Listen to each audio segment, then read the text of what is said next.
Hey guys, welcome back to my channel. Today I'm going to do a video about my breastfeeding journey, tips and tricks and things that I found are working for me. So enjoy, like, comment, subscribe. Thank you for returning if you are, and if you're new here, I'm Coreyleighwp, and my videos are mostly based around mum life and being a first time mum, so enjoy! So to begin, I gave birth to my son on the 7th of November 2020. He latched straight away as soon as he was born, which is something I think most women worry about, especially if you want to try breastfeeding, but he did straight away. And I'm just taking some notes on my phone again, just so I don't forget anything, and to make sure that I include all the information. So in the hospital, the midwives gave me different positions to try. There were different ones, and he took to one straight away where he could latch properly. It was the rugby ball position, so it's literally cupping his head here underneath my boob here, and he feeds this side. So this way facing, or this side, doesn't really matter which side. I did try the usual position because everyone just does this normally, just have them kind of cradled and head here feeding, but he didn't latch properly at all.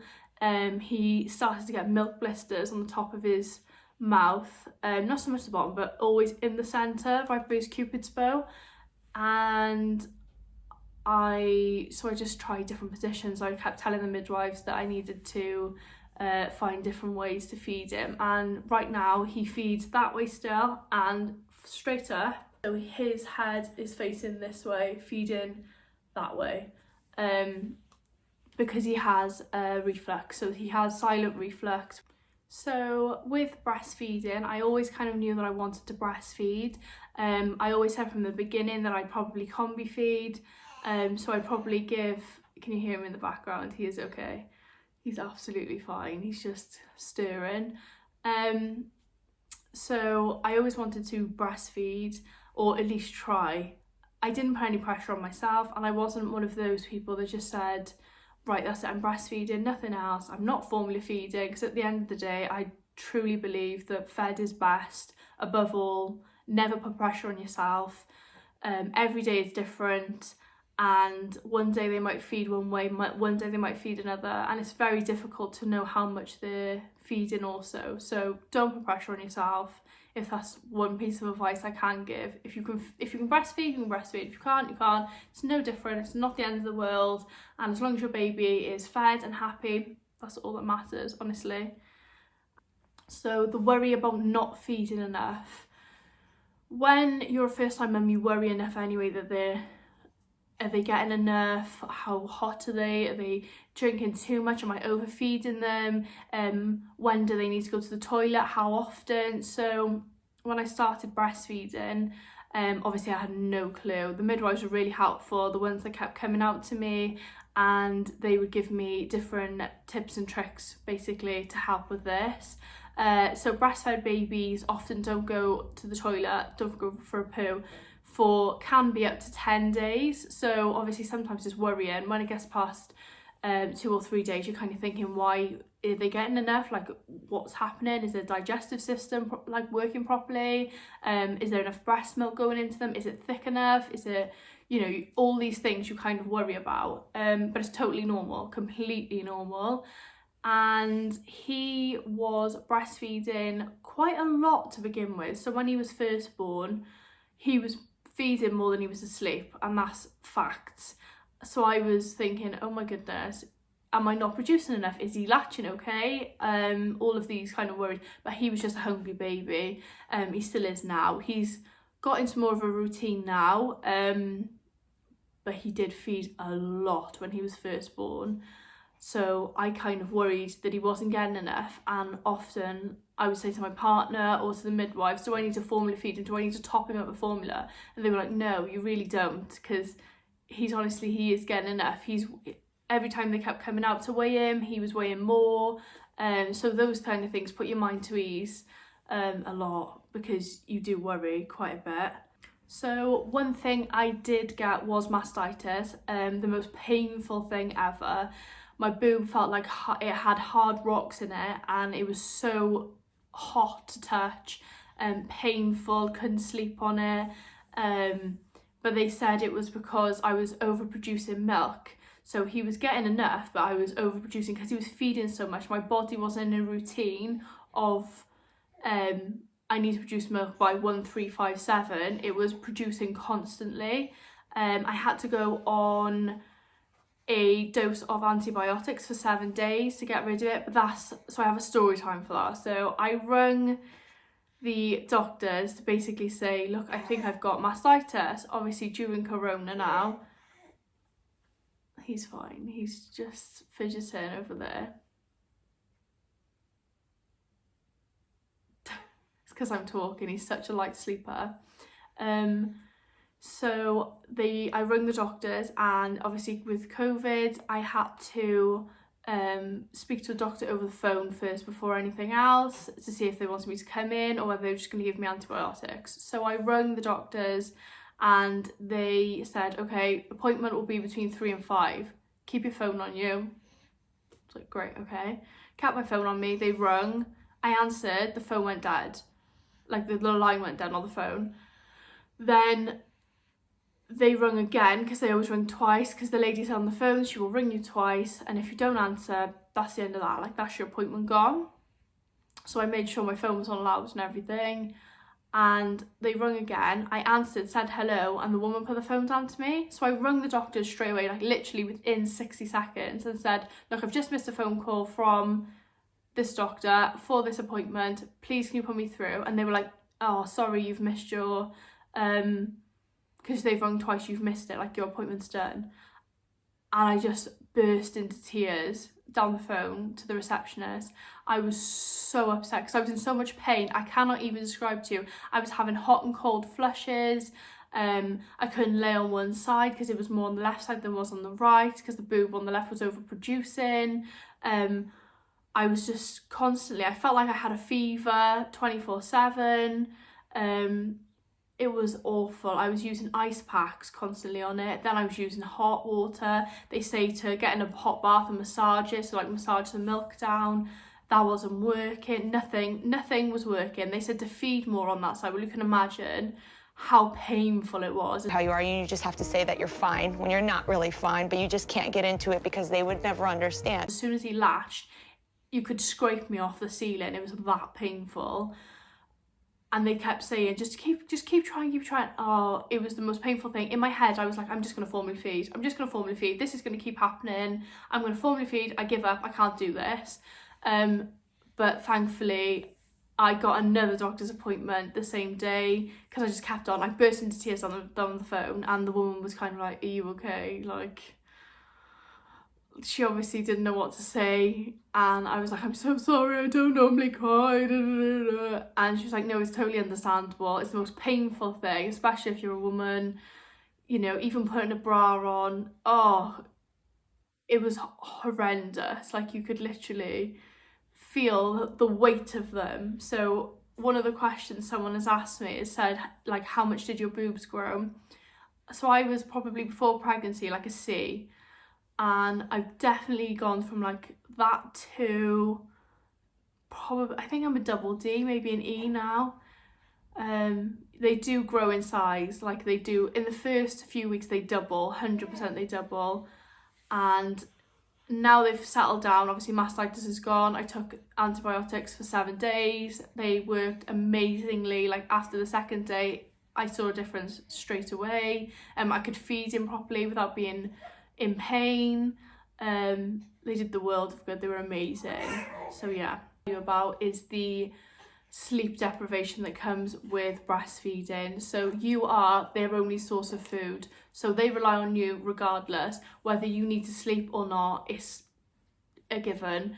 I found that so difficult in the first few weeks. It's actually really lonely. As much as support, you can have the best support around you, it's the most loneliest thing because you are constantly attached. It's like having a conjoined twin. Like, people say that, but it honestly is. With breastfeeding, it is like having a conjoined twin, and you might want an hour's sleep here and there. You literally have to sleep when they sleep. Like, it's the most condescending thing that you hate being told in the first few weeks of like having your newborn. Sleep when they sleep, because sometimes it's impossible. Can you hear him in the background? He's absolutely fine. He's just fidgeting over there with his toys. Yeah, so they say like sleep when they sleep, and it's absolutely fine. You'll get used to it. This is the reality of filming with a newborn. You kind of have to do it around them. He had his little nap and now he's fully awake. But as I was saying, you're getting your 2 pence in. As I was saying, yeah, it is really lonely in the first few weeks. Please speak to someone or speak to people about it. Don't feel bad. Don't feel selfish, because you're not selfish. At the end of the day, your whole life changes, and it does. Everything changes, and it's totally normal to feel like, oh my God, I'm the only person that can feed this baby. This is the most loneliest thing. I don't know what to do. Because even when you express or things like that, you kind of, in the first few weeks, you don't want to be away from them, but you also want sleep, and you also want time to yourself, because that's totally stripped. It's gone. It's never coming back. But you adjust. Like, it's the most condescending thing in the first few weeks when people say sleep when they sleep. Because when they sleep, you still need to do the washing, the ironing, the washing up that's in the sink, cleaning of the bottles if you're bottle feeding as well, like when you express it, and you know, just, it's ridiculous. There's just so much to do. Making the bed, you know, even silly things. Like maybe you just want to sit there, have a cup of tea and a few biscuits. It's kind of impossible. Well, as you can see, here's my cup of tea. It's been here for about 3 hours, I think. It's freezing. But it is what it is, and you get used to it. The real tea about your nipples. Oh.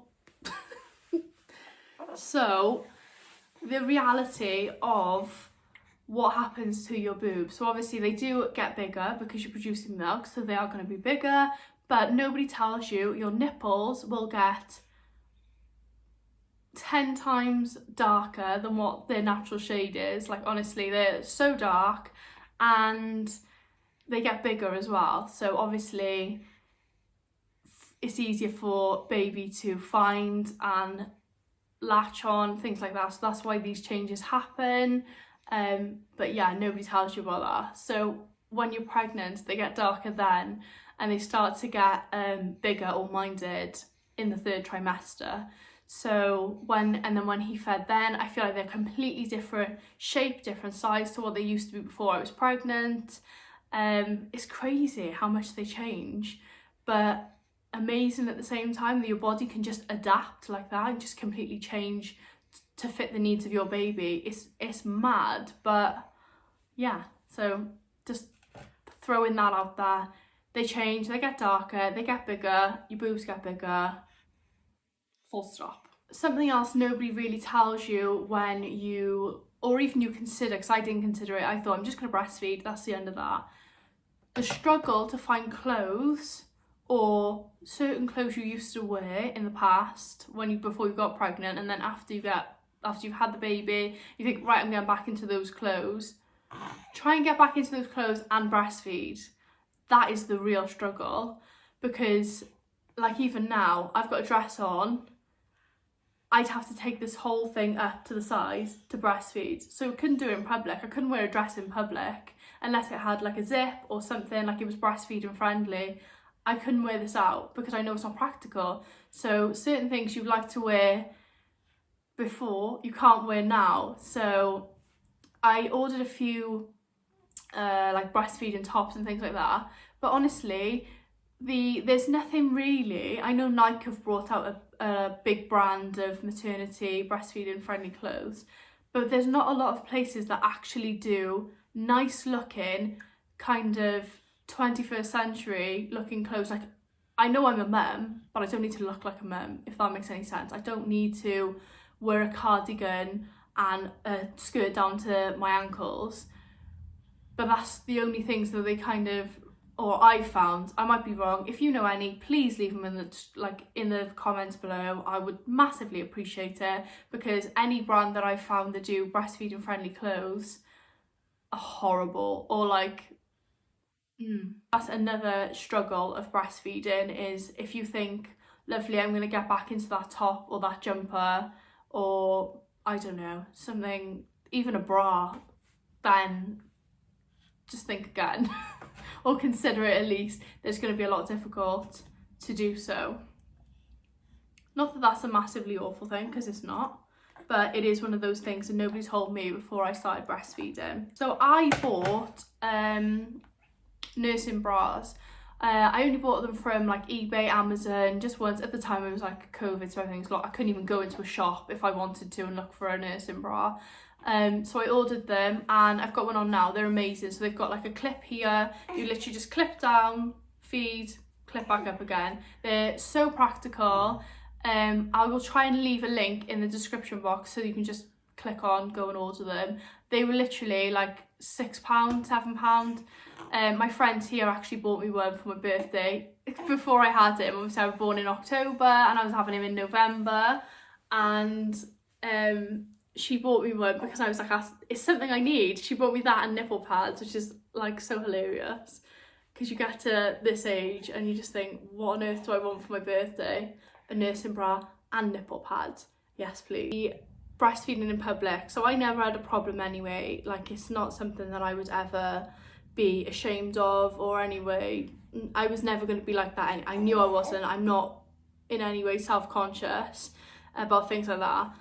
And nobody tells you the nods from older women in public, like, it's like the nod of approval. I can't even describe it to you. It was the funniest thing. First few times breastfeeding, where are you going? First few times breastfeeding, I would breastfeed in public, and it would be absolutely hilarious, because I just like look around, or I'd look up and there'd be like mums or like older women who they'd just be like nodding at you like with a little smile, as if to say like, well done you. So one thing I will say about breastfeeding is not to put pressure on yourself. As I mentioned before, your body produces what your body produces. If it doesn't produce enough, or you know, things like that, you have to top up with formula, or you just want to go formula straight away, absolutely fine. Do not put pressure on yourself. Don't let anybody put pressure on you either, because that's one of my biggest bugbears. Is I joined a November 2020 babies group, and the mums are the most judgmental people in the world. Like, some people would say, you know, I don't think I'm producing enough, I'm going to stop, but I'm feeling guilty. They'd look for reassurance, and some mums would be like, well, you should just try, like, why are you giving up? Like, it's not fair on your baby's going to be malnourished, and just horrible things, like really horrible things to say, to, especially to a mum, like a first time mum or a new mum even. Your hormones are all over the place. I would never judge somebody like that, and I never would before pregnancy or after, honestly. So yeah, don't put pressure on yourself. Don't let anybody put pressure on yourself. If you want to breastfeed, breastfeed. If you don't want to breastfeed, don't breastfeed. If you want to combi feed, do you, and do what's best for you and your baby, that works for you and your baby. Yeah, I also found that groups like that kind of toxic in a way. You join them to begin with, and I've had to leave them now because there's so many of them. It's like, they start off so lovely, like, look at my scan pictures, I'm having a boy, I'm having a girl, here's some clothes, do you recommend this, do you recommend that? Then the baby comes along and all these mums think they're like mum of the year, or I don't even know, I don't understand their mentality. They just comment so judgmentally about things that really, women, we should all be sticking together. We should all be, you know, like mothers uniting. We've all done this amazing thing. We've produced a baby, we've given birth, we've gone through this traumatic experience, because for many it is. We've got hormones all over the place. Our bodies are going back to how they were, or at least trying to go back to how they were. We're tired, we're exhausted, we're trying to get into a routine, trying to keep house, and you've got people commenting online saying you're malnourishing your baby, or you're not going to have a good bond with your baby because you're not breastfeeding. No thank you. None of that round here. Thank you very much. Also, what would annoy me, at the time I had mastitis and things like that, my friend Katie bought me a pump. She was like, just pump, just keep pumping, and it will eventually go. So even if you don't want to latch him and it's too painful for you, use the pump, it will help. So I was like, great, thanks Katie.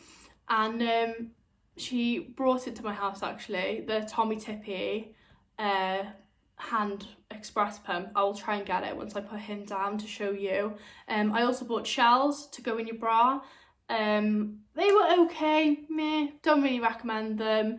It's kind of an older generation thing, so my mum was the one that said to get them. I'd find they're a bit annoying if I'm totally honest with you. They would fill up to a certain point and then you'd have to remember to take them out and get rid of them, like put them into a bottle or store them, whatever, storage bags. And it was just hard work, if I'm totally honest, because your mind's elsewhere 9 times out of 10 anyway, let alone remembering there's a milk-filled shell in your bra to empty. So yeah, express pump with a hand pump or an electric pump all the way. I didn't actually have an electric pump and I still don't. I was going to get the Alfie one. It is like £250 or something like that just for one. But they're supposed to be amazing. I've never ever tried them. I only hand pump, to be honest. I feed him regardless, so I just breastfeed him anyway. His dad sometimes gives him a bottle of express milk, especially in the first few weeks, just to have like an hour or two where I could catch up on sleep. He would take him, and yeah. So as I was saying anyway, I got completely off topic as usual. On the November 2020 babies group, people would post their milk supply, which to me, wonderful, you're producing all this milk, that's absolutely amazing, I'm happy for you. But with the way some women were posting it was a bit like, look how much I can produce and how much you can't, or you know, what am I supposed to do with all this milk, or look at all these bags I filled and my freezer's full and I'm the most amazing mum ever because I can produce all this milk. And I was kind of like, at the time I was in such a place, like my head was just like fried, like thinking, oh my god, am I going to breastfeed, am I still going to be able to do it? I was in so much pain with mastitis, my hormones were all over the place, I was crying, like it was so toxic to read these things. And I don't think people realised that at the time. Maybe it was my problem, maybe it's a me problem, I was reading it and taking it personally, maybe, I don't know. But I just felt like, is there any need? Not really. Like, keep it to yourself, wonderful. It's the same as people saying, oh. So when you get into a routine with baby, you can tell that like these things really like done my head in because of my reaction before I even tell you the story. But they would post like, oh, my baby has slept from, I don't know, 10:30 till 7:30. Oh my god, I'm so amazing, look how amazing this is, da, da, da. Like, don't get me wrong, we have all been like, oh my god, my child has slept for like 6 hours straight, 8 hours straight, 9 hours straight. Not so much me, my child does not sleep that long. And we've been like, we've posted it or something, but they would literally constantly, like every morning, they'd be like, my child slept this much. And you know, when you've been up 1 o'clock, 2 o'clock, 4 o'clock, 5 o'clock, 7 o'clock, and you haven't had any sleep, the last thing you want to read is that. Like, I don't think people put into consideration other people's feelings. And they're posting it on this group, so they know other mums are going to see this. It's not like on my social media where like my friends and family would see it and be like, oh my god, amazing, he's sleeping this much, he's drinking this much. Or they're literally doing it just to be like, you know, here I am, here's my wonderful child and my perfect little life. Do you know what I mean? Like, you know how social media tries to portray they have this perfect life and it's not reality. If you can hear little snores, that is little man. He's on my lap at the moment. He's overtired, I think, because he didn't really sleep yesterday. So getting on to stereotypes. So the first stereotype is that you will lose weight if you breastfeed. So when you're pregnant, people say you need to breastfeed, it helps. Your stomach contracts, don't get me wrong, that does happen, but not for everybody. So they're like, your stomach contracts, you lose weight quicker, don't bother formula feeding, just breastfeed, it's good for your body, you can get your body back quicker. Number one, why are you telling women that are going through a pregnancy, they're getting bigger, instantly their first thing is you need to get your body back, or that's your main focus? Like, your main focus is to have a happy, healthy child and making sure they're fed, watered, you know, etc. Yeah, so that's one thing. There are two different types of people that breastfeed. So one type of body, this is what the midwives told me, one type of body will breastfeed and lose weight really quickly, like rapidly. Another type will store fat. So because they're producing milk, they will store the fat that you're eating. So no matter what you're eating, they're storing the fat for the breast milk, because enough needs to go into the milk to produce more milk to then give to the baby.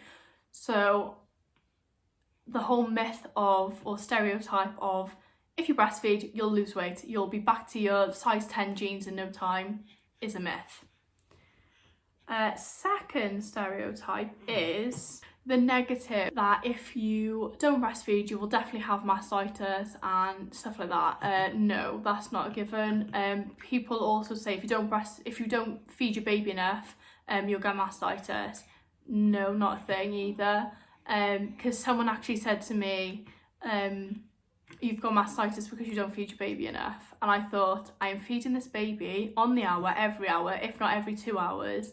So shut the hell up. You know, that's kind of what you want to say to them. I'm doing my best. That's not why I'm producing so much milk, or why I've got mastitis and I'm on antibiotics and I'm in pain 24/7. Keep your opinion to your damn self, okay? Okay. I did ask on Instagram if there were any questions about breastfeeding or anything you wanted me to answer, and I'll pop a few of them on screen as I'm answering them. I'm just going to grab my phone.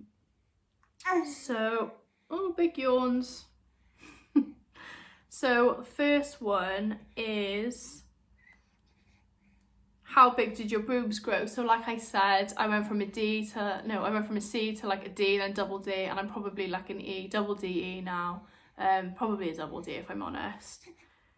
Second question is there anything you've chosen not to eat or drink whilst breastfeeding? So when we found out he had silent reflux, I went through the stage of thinking, oh my God, we didn't know what it was at the time. I was like, oh my God, he's got an allergy or something. He's not taking, there's obviously something I'm eating that's bothering him. So I stopped drinking and eating dairy for a few days. It made not a blind bit of difference. He was exactly the same. And yeah, I haven't stopped eating anything that I would normally eat, not at all. I think the more you eat, so if you eat nuts and things like that, then I think it's better for the baby, if I'm totally honest. They build up like an immunity to it. Only thing I did stop drinking obviously is alcohol, but I didn't really drink before. Over Christmas I did have a few wines, didn't make a difference to my milk supply or to him.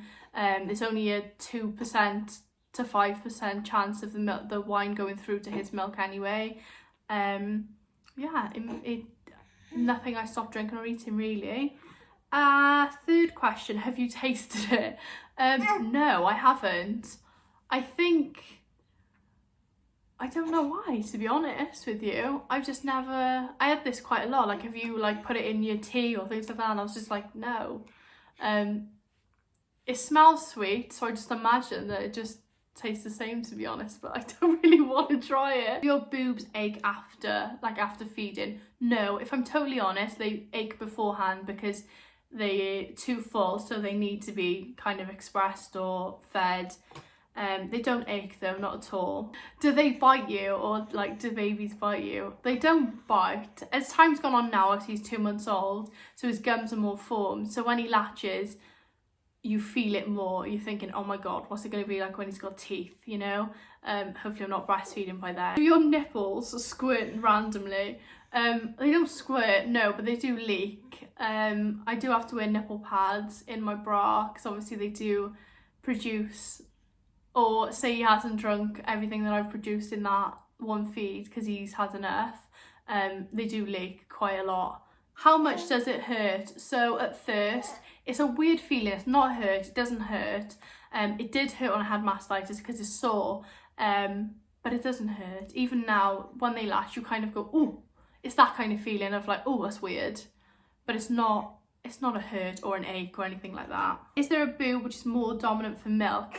To be honest, my left one I feel produces more than the right one. How do you know when he's had enough, or does he just stop?